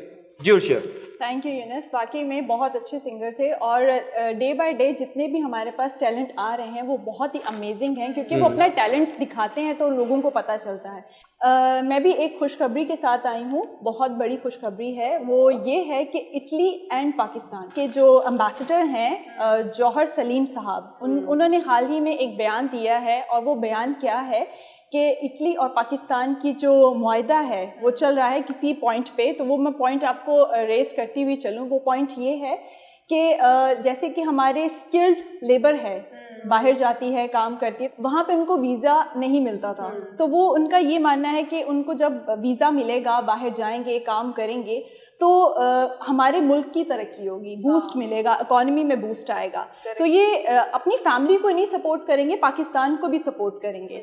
और इसमें एक छोटी सी बात ऐड करती हुई चलूँ कि जैसे हमारे स्किल्ड लेबर है, जो कि उनको इंटर्नशिप पे भी उनको वीज़े मिलेंगे, तो ये इट्स वेरी अमेजिंग। और मैं चाहती हूँ कि ये जल्द से जल्द ये सारी चीज़ें, ये मुआहदा हो जाए। और आप लोगों का क्या कहना है इसमें? बहुत ही ज़बरदस्त चीज़ है कि ये मुआहदा अगर हो रहा है। पता है ये बहुत बड़ा एक इशू है कि पाकिस्तान से जब भी कोई वहाँ पर जो है वो सरमायाकारी करने के लिए जाता है या सोचता है वहाँ पर जाने के लिए, तो वीज़ा एक बहुत बड़ा मुश्किल होती है, बहुत मुश्किल होती है। तो जो लोग स्टार्टअप लेने के लिए भी जाते हैं, उनका भी जो आइडिया होता है वो रुक जाता है, इसलिए कि उनको वीज़ा नहीं मिल पा रहा, या तो अगर वीज़ा मिल रहा है तो टाइम बहुत शॉर्ट होता है, बहुत ज़्यादा शॉर्ट। अब जिनके पास, मैं कल ही अपने एक फ्रेंड से बात करी थी वीज़े के हवाले से कि कितना जो है वो टाइम लगता है और कितना नहीं लगता। मतलब अगर आप किसी किसी बाहर मुल्क जाते हैं, इसमें जो आपका वीज़ा लगता है वो 1 साल का लगेगा, लेकिन अगर आप एक्स्ट्रा अमाउंट देंगे 29,000 समथिंग जो है वो एक्स्ट्रा अमाउंट आपको देनी पड़ती है, उसके बाद जाकर आपका चांसेस होते हैं कि आपका 5 ईयर का वीज़ा लगे। तो अगर इस तरह के जो मुआहदे हैं वो तो वो बेहतरीन है। डिपेंड करता है ना डिफरेंट वीज़ास पे, स्टूडेंट वीज़ा की अलग कॉस्ट है, उसकी अलग नहीं, कॉस्ट मैं है, सरमायाकारी के ऊपर बात बिजनेस के लिए। बिजनेस के ओके। ऊपर बात अच्छा, इसमें मज़े की बात ये कि देखिए इंटर्नशिप भी आप करने के लिए जा सकते हैं। जितने भी हमारे नौजवान हैं वो जा नहीं पाते, डिफरेंट प्रॉब्लम्स होती हैं, तो अब जब आपको इंटर्नशिप पे वीज़े मिलेंगे तो कितनी बड़ी बूस्ट होगी और वो अपनी फैमिली को, नौजवान जो है वो अपनी फैमिली को सपोर्ट कर सकते अच्छा, हैं। वैसे ये पाकिस्तान और इटली के बीच में अगर मुआहिदा हुआ तो मैं तो वैसे दुआ करती नहीं हूँ, हुआ हम नहीं सब- है, हो रहा है, मतलब इन प्रोसेस। मुआहिदा जी जी हो रहा है या हो जाए या किसी भी कंट्री के इंशाल्लाह साथ हो इंशाल्लाह होने जा रहा है। क्योंकि उम्मीद पे दुनिया कायम है। आप बेशक, उम्मीद करेंगे बेशक। तो आप सब कुछ हासिल कर लेंगे। वाह। लेकिन पाकिस्तानी नौजवान मेहनत के मामले में सबसे आगे। अगर आप दुबई को ही देख लें, सबसे बड़ी एग्जांपल हम दुबई की लेते हैं। दुबई में देखें तो सबसे ज्यादा जो हार्ड वर्क लेबर है ना वो पाकिस्तानी सही कह रहे है। हैं। पाकिस्तानी 9 घंटे भी मेहनत करेगा, 24 घंटे भी अपने बीवी बच्चों के लिए मेहनत करेगा। पाकिस्तानी इस बात में इंडियन भी हैं, बांग्लादेशी भी हैं, मतलब वो South ज़्यादा, Asians। हाँ साउथ एशियंस आप कह सकते हैं। मतलब गोरा अगर आप उनसे कहोगे भी ना तो वो अपनी मर्जी का मालिक है कि मैं 6 घंटे करूंगा, 5 घंटे करूंगा, वो भी वो कैसे करेगा। तो हार्ड वर्क में तो हमसे ज़्यादा, मतलब मुझे लगता है कि पाकिस्तान को नहीं सोचना चाहिए कि हमारे हिसाब से आप वीज़ा से, उन लोगों को ये होनी चाहिए लालच कि इन्हीं को आप वीज़ा बुलाएं क्योंकि आपकी बिल्डिंग्स, आपकी ड्राइविंग या कोई भी मेहनत है किसी भी शोबे में जो हार्ड वर्क है ना वो यही कॉम करेगी। और क्योंकि हमें सिखाया जाता है कि मेहनत कर, हसद ना कर। अच्छा, लेबर्स की अगर बात हो रही है तो ना कि सिर्फ दुबई बल्कि केएसए में भी अगर आप देखें तो मेजॉरिटी जो काम करने वाले लोग हैं वो हमारे पाकिस्तानीज होते हैं। और वीज़ा तो एक वैसे ही इतना मुश्किल मरहला है। ये तो आप उनकी बात करें ना जो काम करने की नीयत से जाते हैं और अपने फैमिलीज़ को सपोर्ट करते हैं। कुछ तो मतलब शादीशुदा होते हैं और कुछ नहीं भी होते, तो भी पाकिस्तानी मर्द में तो ये कि घर उसे कोई चलाना है, वो अपनी तालीम छोड़ देगा लेकिन अपने घर की जिम्मेदारी से कभी नहीं भागता है। तो वीज़ा की मैं ये बात करना चाह रही थी कि मैं अभी गई थी, नॉर्मल मैं वीज़ा पे गई थी, विजिट वीज़ा था, मुझे वो 1 महीने बाद मिला था, जिसकी वजह से मेरा एक एपिसोड यहाँ पे स्किप भी हो गया था क्योंकि मुझे मेरी डेट्स कुछ और थी। मैं टिकट ले चुकी थी लेकिन वीज़ा नहीं आया हुआ था। तो मैं कह रही हूँ कि वीज़ा के अगर वीज़ा को लेके ये मुआहिदा हो रहा है और इस पर थोड़ा सा सोचा जा रहा है और इसको अंडर कंसिडरेशन रखा जा रहा है तो ये बहुत अच्छी बात है। क्योंकि वीज़ा वाला अगर मसला हल होता है तो मुझे लगता है बहुत सारे लोगों की ये ख्वाहिश होती है कि हम बाहर जाके काम करें, क्योंकि हमारी करेंसी थोड़ी सी नीचे है। तो अगर कोई शॉर्ट टर्म में ज़्यादा पैसे कमाना चाह रहे हैं तो ये बहुत अच्छा ख्याल है कि आप बाहर जाएँ। इनसे कायनात से एक छोटी सी बात कनेक्ट करूंगी कि दुबई में कितनी मेहनत करनी पड़ती है, वाकई में कितनी गर्मी होती है, उस मुल्क में वाकई में बहुत गर्मी होती है। और मुझे ऐसा लगता है कि वहाँ पर हमारे पाकिस्तानी जो हैं वो काफ़ी पिस रहे होते हैं, मतलब उनको 12-12 घंटे या 6-6 घंटे भी काम करना है। 6 घंटे मैं कहती हूँ काम कर ले तो उनको सलूट है। उर्शिया, आप ये टॉपिक लेकर आए ना वीज़ा पर, और अनम ने भी जैसे बात की, सना ने भी अपना इनपुट दिया, लेकिन मैंने ये देखा है कि हमारे यहाँ पर जो नामवर बिजनेसमैन हैं, मैं खुद अमेरिकन वीज़ा के लिए जब ठीक हूँ मैं, तो काफ़ी ऐसे लोग थे जब आप बातचीत कर रहे होते हैं, सलाम दुआ हो जाती है आपकी, तो कुछ लोगों के, क्योंकि वो रिजेक्शन सबके सामने ही होता है, माइक पे जब बोलते हैं sorry sir we not allowed to, I mean ये वो, तो काफ़ी ऐसे बिजनेसमैन हैं जो बहुत नामवर है, जो बार बार जा रहे हैं। मुझे समझ नहीं आती कि उनका वीज़ा भी रिजेक्ट कर देते हैं। आई एम सॉरी लेकिन बहुत बुरा लगता है। मतलब लेट मी टेल यू कि विद पैसेज ऑफ टाइम ये देखिए वीज़ा क्यों नहीं मिलते, क्योंकि आपकी जो कंट्री की इमेज है ना वो ख़राब होती है इंटरनेशनल। तब वो जब आपको शक की निगाह से देखा जाता है तब आपके साथ बुरा सलूक होता है। जब आप ग्रे लिस्ट और या आप ब्लैक लिस्ट जी अगर आपका वीज़ा लग भी जाए और आपकी फिर यूएस में ऐसी सिक्योरिटी चेक होती है कि आपकी सोच तो वो ऐसे वीज़ा थोड़ी देते हैं, आपकी बाकायदा रेकी शुरू हो जाती है। अगर मिल भी गया तो आपके टिकट पे मेंशन होता है कि ये फलाना सर्कल है, रेड सर्कल है, ग्रीन सर्कल है, तो आपकी चेकिंग उस तरीके से होती है। अनटिल अनलेस हमारे कंट्री की इमेज अच्छी नहीं होती इंटरनेशनली, जो कि हो रही है आहिस्ता आहिस्ता with passage of time, thanks to our prime minister Imran Khan sahab. तो जब ये और अच्छी हो जाएगी, टूरिज्म आने लग जाएगा, सब चीज़ें होने लग जाएगी, तब हमें वीज़ाज आसानी मिलेगी। जापान का पासपोर्ट सबसे स्ट्रॉन्ग पासपोर्ट है, जिसमें 139 कंट्रीज में मेरे ख्याल से आप जा सकते हैं अगर आपके पास जापानीज पासपोर्ट है। ऑन अराइवल आपको वीज़ा मिलेगा। तो ट्राई टू अंडरस्टैंड, हमारे पासपोर्ट को उस लेवल तक पहुंचने के लिए बहुत सारी चीज़ें करनी पड़ेंगी, हमें कुर्बानियाँ देनी पड़ेंगी, हमें मेहनत करनी पड़ेगी। और बहुत बुरा लगता है कि जब, मतलब फॉर एग्जांपल मैं अगर आपसे खुल के बात करूं तो जैसे मेरे पास पाकिस्तानी पासपोर्ट है, अब मैंने अमेरिका का वीज़ा लगाया तो मुझे टर्की ने ऑन अराइवल दे दिया।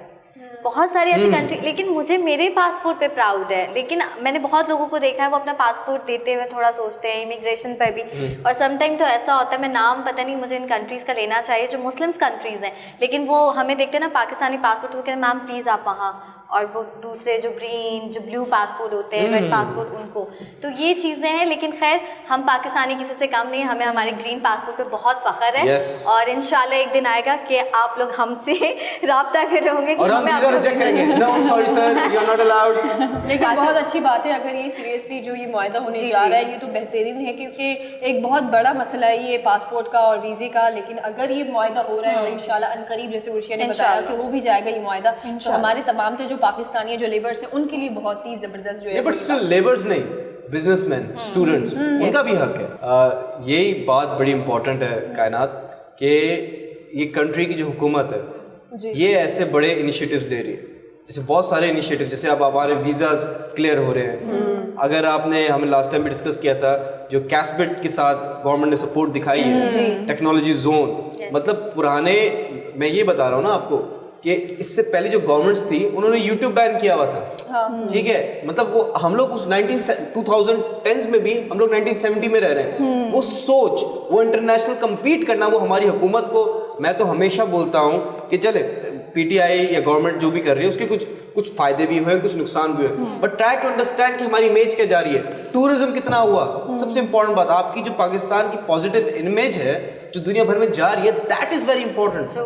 आप यही वाली बात है कि हम लोग बेशक एक रोटी कम खा लेंगे, बट हमने अपनी इमेज ऐसी दिखानी है कि हमसे ज्यादा हैंडसम तो हैं, हमसे ज्यादा हैंडसम, हमसे ज्यादा मेहनती, हमसे ज्यादा पॉजिटिव लोग नहीं है इस दुनिया में। हमारे जो पुराने हुक्मरान थे, जब उन्हें बाहर के दूसरे मुल्कों में जाके बात ही नहीं करनी आती, तो वो क्या अपने मुल्क को रिप्रेजेंट करेंगे? फर्रे बनाए हुए हैं, एग्जैक्टली फर्रे क्या में करते थे। वही इंडियन मीडिया ये तो बहुत शौक से मतलब थोड़ा फॉलो करती है, मतलब बाकायदा नवाज शरीफ की तो एक वीडियो है कि वो आए हैं प्रेसिडेंट अमेरिकन, वो एग्जैक्टली बार बार जूम कर करके दिखा रहे हैं। अब आप देख लें मोदी साहब हाथ आगे करते हैं तो ट्रम्प यूं हो जाता है। और वही बात थी कि इमरान खान साहब भी बाबर आजम से मिले होंगे, उनको भी वही मेंटल स्ट्रेंथ दी होगी, वो पॉजिटिव एटीट्यूड बढ़ाया होगा, तभी मैं बता रहा हूँ इंडिया के सामने हमारी क्रिकेट टीम बड़ी टीम है, वसीम अकरम और वो भी लेजेंड्स है हमारे, नो डाउट मैच में हार जीत चलती रहती है, बट ये जो मैच हुआ है ये हिस्टोरिकल मैच है, जो एक इमेज गई है ना, जो मैंने एक दफा बताया था 92 के वर्ल्ड कप में इमरान खान कॉर्नर टाइगर की शर्ट पहन कर आए थे, same goes, this is Babar Azam, ये क्या कहते हैं उसको, बब्बर शेर है, yes yes yes, and he is going to eat everyone alive. क्या ही बात। लेकिन ये जो नाकाम कोशिशें कर रहे हैं ना हमारे मुल्क का नाम खराब करने की, इनको हम बिल्कुल भी कामयाब नहीं होने देंगे। इसी के साथ हम आपसे मिलेंगे ब्रेक के बाद। ब्रेक के बाद हमारे पास एक बहुत ही ज़बरदस्त सिंगर मौजूद हैं, तो उनका गाना सुनेंगे और आपको थोड़ा सा मज़ीद एंटरटेन करेंगे। कहीं जाइएगा नहीं, स्टे विद अस।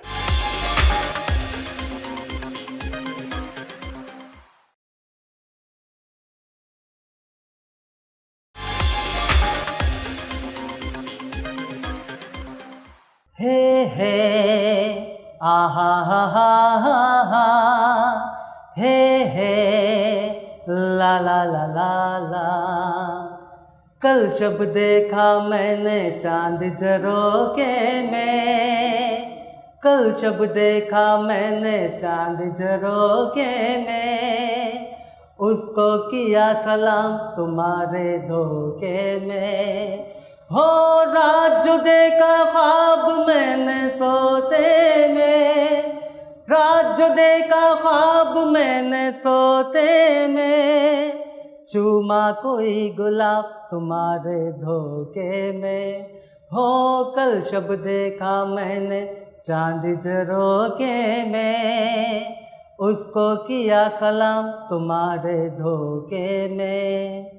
तारों की जगमग झिलमिल थी, प्यार की पहली मंजिल थी, तेरी मेरी सांसों की गरनी मस्त हवा में शामिल थी। हो तारों की जगमग झिलमिल थी, प्यार की पहली मंजिल थी, तेरी मेरी सांसों की गरनी मस्त हवा में शामिल थी। धीरे धीरे तू जो मेरे अंग लागे, छुप गई किरणें कहीं घटा के पर्दे में, हो कल शब देखा मैंने चांद झरोखे में, उसको किया सलाम तुम्हारे धोखे में। Welcome back.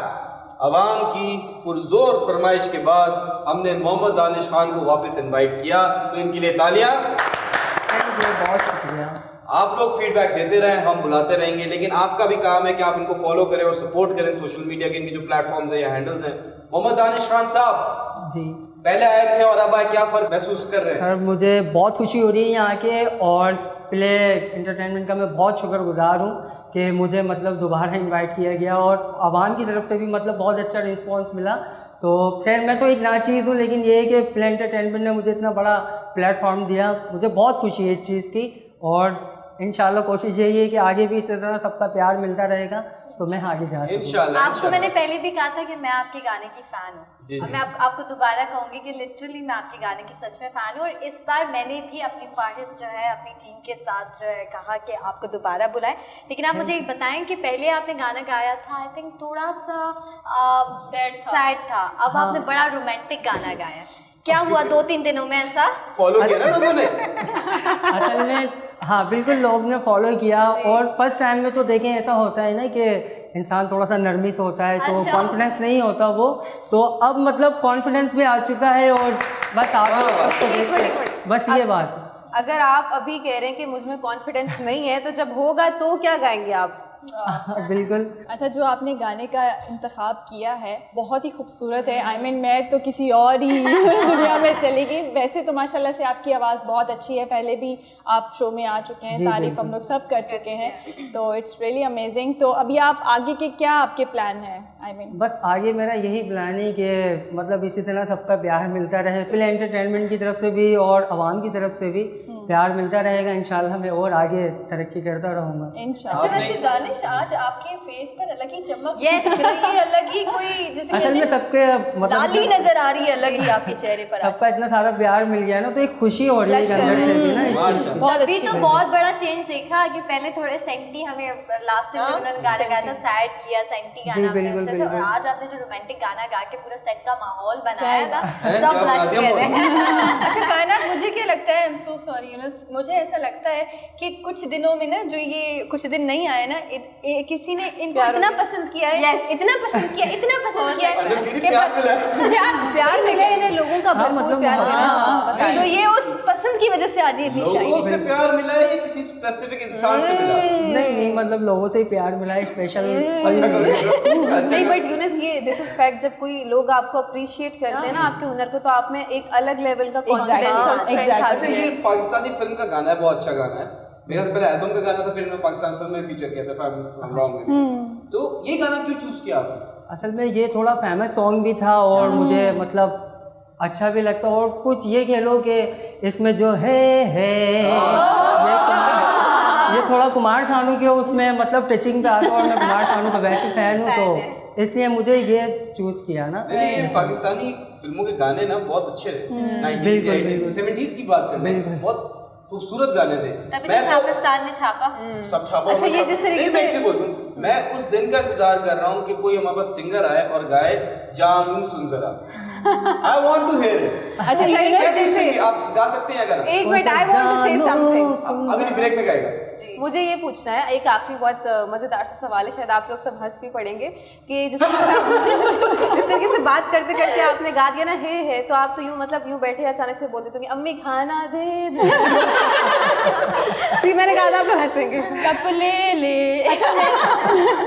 अच्छा, मैं कुछ कहना चाहूँगी कि पहले के दौर के जो गाने थे उनमें काफ़ी क्लास था, अब के गानों में काफ़ी अब असल में बात ये है कि आजकल के जो सॉन्ग है ना, मतलब ऐसा नहीं है कि सारे खराब हैं, सॉन्ग बहुत अच्छे I know, होते but हैं, बट आज के सॉन्ग फास्ट बहुत हैं, ठीक है ना। तो एक छोटी सी बात बस मैं यही कहूँगा कि लोग फास्ट सॉन्ग तो सुनते हैं, लेकिन जब किसी का दिल टूट जाए ना, तो वो ज़्यादा ओल्ड सॉन्ग पर ही है, चाहे वो न्यू जनरेशन हो या ओल्ड हो। लॉर्ड के बुद्धू बिल्कुल ठीक कहा, हकीकत बात है ये, बिल्कुल तो हकीकत ये बात बात है, मैंने जहाँ तक मतलब नोट की बात को तो अच्छा, यही ये बात। इस आपके कहने का मतलब है कि याद वो पुराने सॉन्ग की आती जब दिल टूटता है। हाँ बिल्कुल, बेशक यही बात, और ऐसा है, मैंने देखा है कुछ आज लोगों तो को। हम चुप है और मैं तो इन्हीं की बातें सुनी जा रही हूँ कि मतलब आज तो एक नेक्स्ट लेवल boost पॉजिटिविटी और कॉन्फिडेंस है भाई। Yeah. मुझे अच्छा, लग रहा दानिश है साहब ये बताइए, दानिश खान साहब, आप मुझे एक सवाल, खान साहब बड़ा लग रहा है मोहम्मद दानिश खान साहब, आप ये बताएं कि आपने YouTube चैनल बनाया अपना?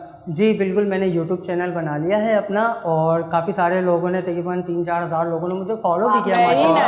nice. तो यही कि और लोग, मैं चाहता हूँ कि और लोग भी मुझे फॉलो करें और मुझे सुन के, ऐसा नहीं कि बस डायरेक्टली नहीं, करें, आपकी आवाज़ अगर आप बहुत लोगों को प्यारी अच्छा लगूँ तो भाई आप लोग प्लीज़ मुझे फॉलो करें और मतलब इसी तरह मोहब्बत और प्यार देते रहें। नहीं वाह, और ये अच्छी बात है कि आप लोग सपोर्ट कर रहे हैं टैलेंट को, और ये इसलिए आ रहे हैं बीइंग वेरी ऑनेस्ट, फेमस। ये देखें, मैं कहता हूँ, लोग कहते हैं यार फेमस हो जाएंगे पैसे नहीं मिलते, ऐसा कुछ नहीं है।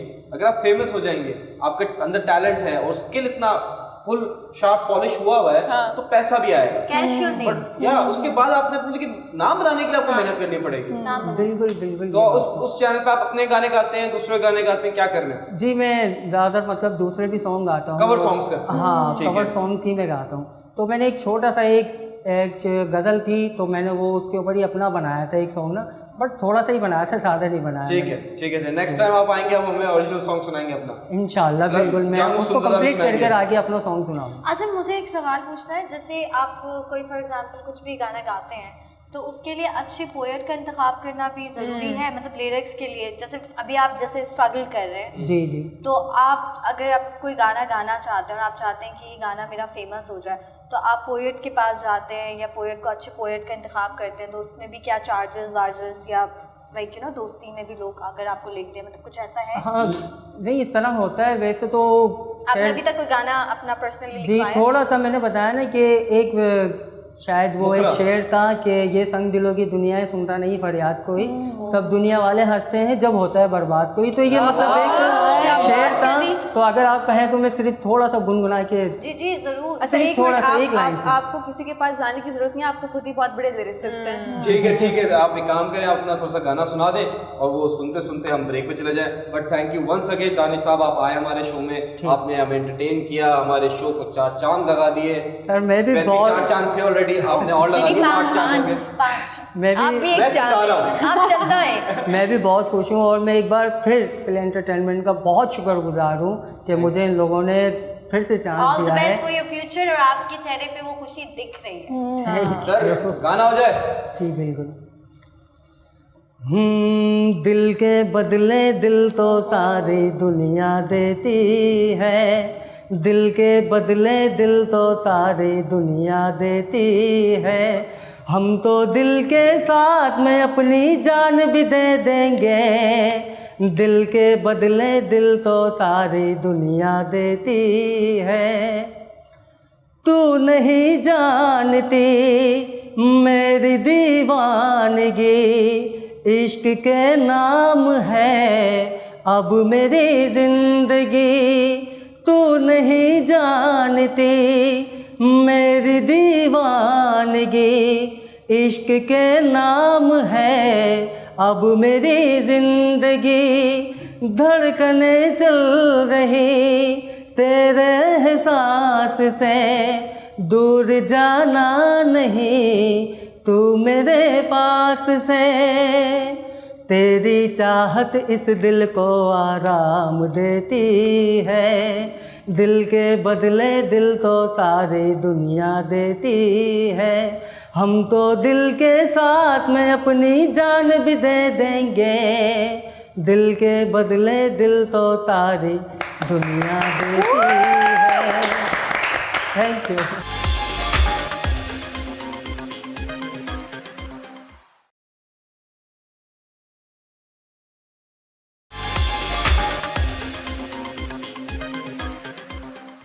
Welcome back from the break से पहले हम सुन रहे थे हमारे खूबसूरत से सिंगर की खूबसूरत आवाज़ जो हमारे दिलों में घर कर चुके हैं और हमारी आवाम के दिलों में, क्योंकि उनको हमने दोबारा ऑन डिमांड बुलाया था। एंड आई एम श्योर आप सबको बहुत अच्छा लगा होगा।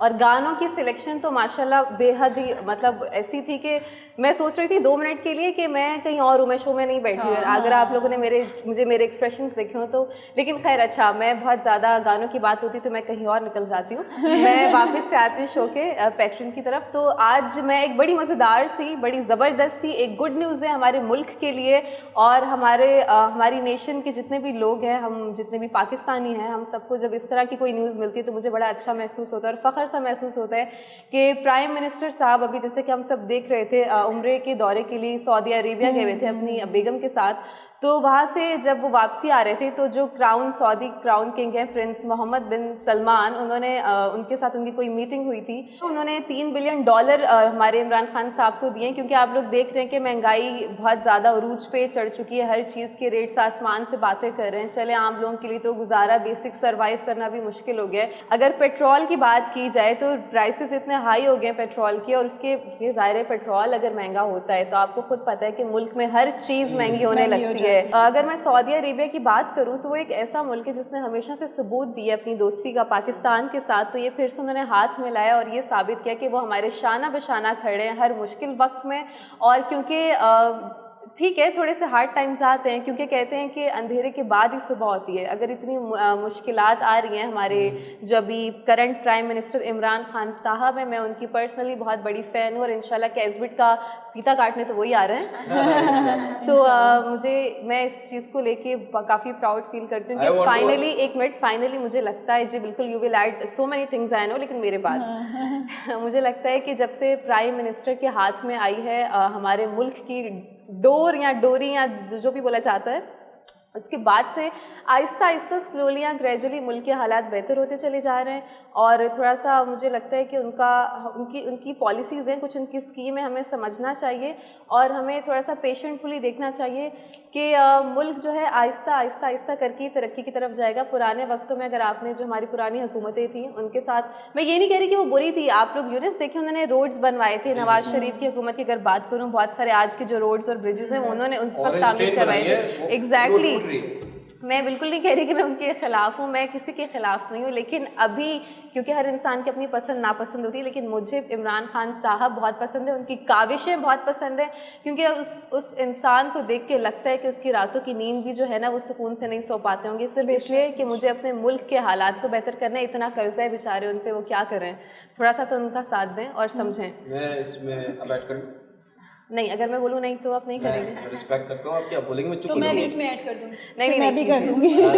$3 बिलियन सेंट्रल बैंक में डिपॉजिट हुए पाकिस्तान के, प्लस एडिशनल $1.2 बिलियन दिए गए हैं फॉर पर्टिकुलर रीजन, और वो जो रीजन है वो पेट्रोलियम प्रोडक्ट की जो प्राइसेस है उसको सब्सिडाइज करने के लिए। So it's a big thing. जैसे कि अभी इंशाल्लाह बहुत जल्दी हमें न्यूज़ मिलेगी कि हमारा जो पेट्रोल है वो सस्ता हो जाएगा। It's a big thing, it's a very huge thing.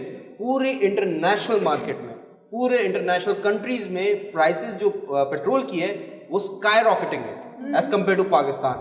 But इंशाल्लाह मतलब मेरे ख्याल से कुछ ही दिनों में या मे बी अ वीक ये सब चीज़ें अंडर कंट्रोल हो जाएगी। अच्छा यूनिस, या मे बी अ मंथ। या हाँ, अगर हम देखा जाए जैसे कि अनु में पुरानी हुकूमतों का भी एक एग्जाम्पल दिया कि रोड्स बनाए और सारी चीज़ें, सी पैक भी स्टार्ट किया था, बहुत सारी चीज़ें की, लेकिन इमरान खान साहब का जो जज्बा है ना अपने मुल्क को लेकर, कहते हैं कि जब वो क्रिकेट में भी थे तो वो कहते थे मैं किसी की सिफारिश नहीं मानूंगा, मैं देखूंगा कि इसमें कितना टैलेंट है, मेरिट बेस पर मैं जो है सिलेक्शन करूंगा। ठीक है, वही चीज़ वो कर रहे हैं अब गवर्नमेंट में। इमरान खान साहब को शुरू में बहुत सारी तनकीद सुनने को मिली कि ये कुछ ऐसे काम कर रहे हैं, इनको कुछ गवर्नमेंट का नहीं पता, ये तुक्कों पे वो कर रहे हैं। अब आप देखिए उसी आवाम, कहीं ना कहीं उन्होंने उसी आवाम को, जो काफ़ी लोग इनके अगेंस्ट बोल रहे थे क्योंकि किसी और पार्टी के सपोर्टर्स थे या जो भी चीज़ें थी, अब वही इमरान खान साहब की तारीफ करने पर मजबूर हो गए। मैंने लिटरली ऐसे ट्वीट देखे कि इमरान खान साहब की हुकूमत में जितनी मुश्किलात आई इन सालों में, कोविड, बारिश, हर चीज़, जैसे कि लास्ट टाइम भी मैंने बोला, फिर भी इमरान खान साहब ने हिम्मत नहीं हारी। अब देखिए सऊदी प्रिंस, हाँ सऊदी क्राउन प्रिंस की अगर हम बात करें, तो उनके अंदर ये चीज़ है कि उन्होंने फंडिंग कर ले या हेल्प कर ले, उन्होंने पाकिस्तान में किया है, लेकिन उन्होंने पुराने प्राइम मिनिस्टर नवाज शरीफ के, जैसे कि अगर आप देखा जाए तो सऊदी क्राउन प्रिंस और उनकी फैमिली के साथ कुछ फैमिली टर्म्स भी हैं, पर बात ये आती है कि वो इमरान खान साहब की काबिलियत से ज़्यादा इम्प्रेस है compare to ex prime minister. और इमरान खान साहब ये प्रूव करते जा रहे हैं कि वो अपनी कौम के साथ कितने लॉयल, और इंशाल्लाह पेट्रोल क्या, हमारे मुल्क में इकॉनमी इतनी बेटर हो जाएगी कि हम लोग जो है दूसरे मुल्कों की हेल्प कर रहे हैं। अच्छा, एक मिनट, एक जुमला बोल दूं मैं। ये इमरान खान साहब को प्लीज़ मीम्स वाले, आप लोगों का आजकल बहुत कारोबार चल रहा है, तो इसका मीम लाजमी बनाएगा कि इमरान खान साहब एक ही दिल है, कितनी दफ़ा जीतेंगे। क्या ये बहुत ही ओरिजिनल आई है। नहीं, ये इन्हीं के लिए, ये सिर्फ इन्हीं के लिए, क्योंकि मैं इनकी डाई हार्ट फैन हूँ और मैं इनसे ज़िंदगी में मिलना चाहूँगी। अल्लाह पाक मेरी और क्या चाहिए आप लोगों को?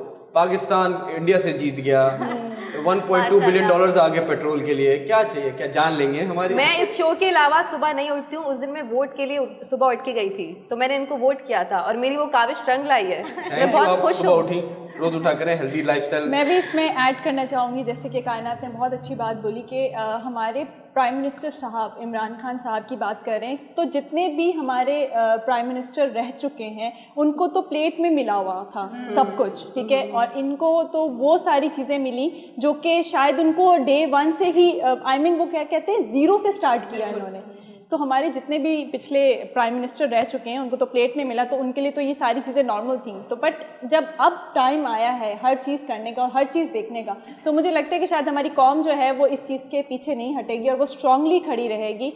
तो मुझे लगता है कि जो 3 साल रह गए ना हमारे पास, 3 साल या 2 साल रह गए, 2.5 साल रह गए, तो अब आप देखिए 2.5 साल में क्या सिक्सर लगेंगे इंशाल्लाह। अच्छा, मैं यहाँ पर ये ऐड करना चाहूँगी, बेसिकली खुद कहना भी चाहूँगी, अपील समझे या कुछ भी समझे, ख़ास तौर पर हमारे कुछ सियासतदान, मैं ये कहूँगी कि देखें, फंड्स जब मिलते हैं या हम कहें कि जिस तरह से आपने बताया कि बहुत इम्प्रेस हैं और उन्होंने हमें फंडिंग भी की है, जिस तरह की महंगाई चल रही है, ठीक है, महंगाई चल रही है, फंडिंग होती है, हमेशा होती है, लेकिन सबसे बड़ा जो बारीक पॉइंट है जो हमारे यहाँ पर खान साहब से मेरी पर्सनली रिक्वेस्ट है, हम सब की रिक्वेस्ट है कि आपको इस चीज़ को देखना चाहिए। हमेशा ऐसा होता है कि वज़ीर आज़म इमरान खान जो है, चाहे वज़ीर आज़म इमरान खान हो या कोई भी उनकी जगह पर वज़ीर आज़म हो ना, जब आप किसी ओहदे पर फाइज होते हैं ना, तो आप जाहिर सी बात है एक एक चीज़ पर नज़र नहीं रख सकते कि आपने जिन लोगों को मुंतखब किया है, जो नुमाइंदे, जो अरकान आपके हैं, जो कि पार्लियामेंट में बैठे हुए या दीगर जो फ़राइज़ अंजाम दे रहे हैं, उनके कुछ फ़राइज़ होते हैं। अगर जैसे मेरे पास कोई फंडिंग आई है, मैंने कुछ लोगों को जो है उनकी एक टीम बनाई, एक कमेटी बनाई, उसके बाद उनको वो चीज़ें उनके हाथों में सौंप दी। लेकिन होता ये है कि जब आपको कोई फंडिंग मिलती है, करप्शन फिर उसमें वहाँ से शुरू होना शुरू हो जाती है कि जो आपने टीम बनाई है, फिर उनसे कुछ और लोग कनेक्ट हो रहे हैं, फिर उनसे कुछ और लोग कनेक्ट हो रहे हैं, जो आपका एक इतना बड़ा पैकेज जो आता है, इस तरह के दीगर दूसरे पैकेजेस हमारे जो है वो पाकिस्तान में आए हैं, लेकिन जब आपके पास इतना बड़ा कोई पैकेज आता है तो वो आते आते आवाम के पास ज़ीरो आता है और लोगों की खुद की जो हमारे दूसरे समझने वाले समझ गए होंगे मैं किन की बातें कर रही हूँ यहाँ पर, जिनकी बहुत सारी जो है वो वीडियोस से लेकर हर चीज़ में बड़े चर्चे में भी रहते हैं वो लोग। तो सबसे बड़ी बात होती है कि आप, पर्सनली रिक्वेस्ट दोबारा कह रही हूँ कि आप उन लोगों पर भी जो है वो नज़र रखें। मतलब आपने अगर कोई चीज़, कोई पैकेज आपको मिला है, आवाम के लिए मिला है, आपके पास उसका पूरा रिकॉर्ड होता है, एक एक चीज़ पर अपने नुमाइंदों को जवाब दे करें, एक एक पॉइंट पर उनसे सवाल पूछें कि अगर मैंने इतनी इनकम दी थी, इतनी इनकम आई थी, तो इतनी इनकम कहाँ गई। जब तक हमारे मुल्क में आप किसी को जवाबदेह नहीं करेंगे, अपने सामने सवाल नहीं उठाएंगे, तब तक आप जो करप्शन का एक कीड़ा है जो कि हमारे मुल्क को अंदर से खोखला कर रहा है, वो नहीं जा सकता। आप जनरली बात करिए या स्पेसिफिक? अच्छा, देखिए, करप्शन एक बड़ी क्या कहते हैं जंग है जो खाता है मुल्क को। बिल्कुल, being very honest, Imran Khan साहब is not a corrupt man, बिल्कुल, he is a very pious man when it comes to money. Check and balance होगा, मैं आपको बता रहा हूँ ना, ये जो फंडिंग्स आई हैं, चेक एंड बैलेंस होगा। कहीं ना कहीं छोटे मोटे जो टीम में, देखे ब्लैक शीप्स आर एवरीवेयर, तो कहीं ना कहीं कुछ लोग होंगे जो करेंगे, बट चेक एंड बैलेंस होगा, ट्रांसपेरेंसी होगी, and that is very important. And corruption जिस दिन खत्म होते हैं, देखिए करप्शन कैसे होती है किसी भी इदारे में, हम किसी इदारे की बात करते हैं, तो अगर उसका जो हेड है ना वो करप्ट है ना, उसके बाद मैनेजर्स भी करप्ट होंगे, फिर पीएन भी करप्ट होगा, बिल्कुल लो तक जाते रहेंगे। If the head of the company, like Imran Khan, the head of the country, is not corrupt, तो पूरी टीम चलती रहेगी। अच्छा यूनुस, मैं भी इसमें बात ऐड करना चाहूँगी। बेसिकली यूनस एजुकेटेड लोग जो हैं फर्स्ट टाइम उन्होंने प्राइम मिनिस्टर साहब को देखा है। पहले आपने देखा होगा कि वो पर्चियाँ लिख लिख के जो है वो सारी चीज़ें उन्होंने चलाई हैं, तो अब थोड़ी मुश्किल तो होगी। वो कहते हैं ना कि हम लोग नालायक हैं, हमें मार मार के तो आगे लेकर जाना ही है, बट मुझे लगता है कि टाइम वो आएगा कि जब इनको पता चलेगा कि वाकई में जो हमारे प्राइम मिनिस्टर साहब हैं वो कैसे लेकर चलना चाहते हैं इस मुल्क को। क्योंकि करप्शन की बात हो रही थी, तो करप्शन जब तक ख़त्म नहीं होगा तब तक ये सारी चीज़ें। I just want to end the show on one note कि कोविड-19 की वजह से बहुत सारे दुनिया के कंट्रीज थे जिनकी इकोनॉमी तबाह हो गई, बिल्कुल माइनस में चले गए, बट स्टिल पाकिस्तान ने फाइट किया। We are on our path again and we are going to reach at the top in our economy, in our GDP, in everything. And hats off to Imran Khan Saab. He is the only savior of our country. Thank you so much everyone. आप लोगों का feedback हमें मिलता रहता है, ऐसे feedback देते रहें। आप चाहते हैं जो नए नए सिंगर्स हैं वो वापस शो पे आएँ तो प्लीज़ हमें फीडबैक दें। इंस्टाग्राम, फेसबुक, यूट्यूब पे आप हमें टैग कर सकते हैं, कमेंट कर सकते हैं। That's all from our side. मुझ समेत मेरी तमाम खूबसूरत को होस्ट को इजाज़त दीजिए। टेक केयर, गुड बाय, अल्लाह हाफ़िज़। अल्लाह हाफ़िज़।